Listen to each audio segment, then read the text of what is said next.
eu tô assim, achando curioso e muito legal, e a gente vai abordar tudo isso, mas é esse gap, né? Que é um gap que, assim, pra você é muito natural. É um gap pra quem acompanha. Pra você, a estrutura, o processo é muito natural. Mas pra quem olha, fala, nossa, um gap entre a varanda, esse momento, e o cheque da Beyoncé. Né? Nesse caminho, com certeza, muitas coisas aconteceram. Mas o que você consegue perceber, assim, que foram atitudes, assim, fundamentais suas e até para hoje, em um determinado momento você falar, não, tá natural o cheque da Beyoncé, tá natural a Débora Seco, tá natural todo esse momento. O que foram atitudes que você, assim, se comprometeu com você para poder criar esse passo? Porque você já tinha essa visão que chegaria o cheque da Beyoncé? Sempre soube. Nunca duvidei. Maravilhoso. Nunca duvidei. Lembro que uma vez foi uma reportagem gravar na fábrica, ela me perguntou assim, você sabia onde você ia chegar? E aí as pessoas esperam assim, não, foi... Sabia, sempre soube, e ainda tô muito longe de onde eu realmente quero chegar. Mas eu sempre soube, nunca duvidei. Nesse percurso, quando o Conrado assumiu, de fato, depois ele decidiu ficar meu sócio, enfim. Então, ele pagou tudo direitinho. Depois eu ainda vendi pra ele. Olha que incrível, ele já vê o dom da pessoa.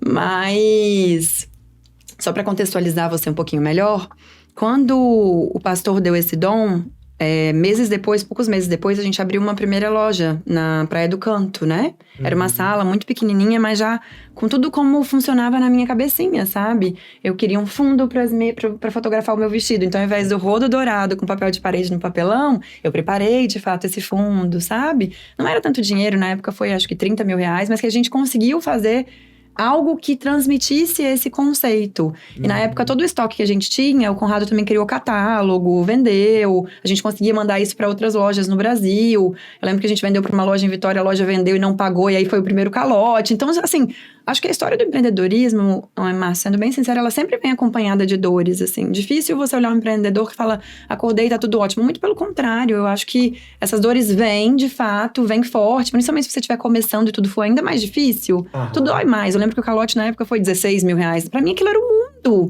Pra mim, aquilo era tudo que eu tinha. Não tinha mais de onde tirar, não tinha mais o que fazer. Então, é o que eu falava. Eu ficava bem triste, mas eu falava, tá, ok. Eu preciso me reerguer, eu preciso fazer acontecer. E na época, eu tinha uma colaboradora que entrou para poder ficar comigo, que ela é engenheira, hoje ela tem mestrado, é maravilhosa, foi fundamental, que foi a Caroline Gobo, Cavalcante. Ela, às vezes, é bem envolvida com CDL, com essas ações, com política, enfim.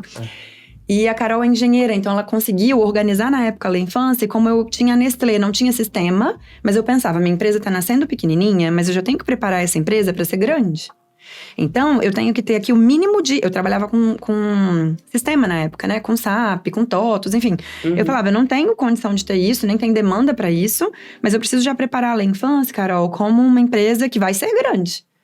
Então, eu tinha ficha de qualidade, eu tinha checklist de qualidade, eu tinha tudo que você imaginar de documento em relação àquela peça. Tudo que eu podia ter, né? Tudo já era esquematizado. E a gente formava uma boa dupla, sabe? Porque ela dirigia pra mim, nem mal tinha acabado de tirar a carteira, batia carro pela ponte, aquela confusão toda, mas a gente tava sempre indo, a gente não parava nunca. E eu era tudo na empresa. O que eu era tudo? Eu ligava pra te atender, eu era a Samira, que fundou, que chique, mas eu era a Fabiana que vendia, eu era a Carol da logística, eu não sei que meu atendimento. setor de relacionamento com o cliente vai te chamar.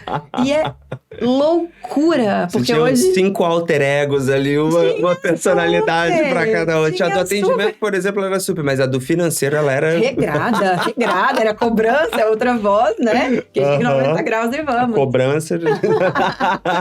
Mas eu era, de fato, essa pessoa que fazia tudo em uma função só. E hoje eu entro na Lei Infância, aí os meninos brincam. Gente, cuidado com o que você fala, porque esses dias, inclusive, a Carol foi visitar, né? Que é quem começou a empresa comigo, ela foi morar fora, esses dias voltou e falou... Você tem setor de relacionamento com o cliente. Você tem logística. Você tem estúdio. Gente, tudo que você falou aconteceu. As palavras têm poder.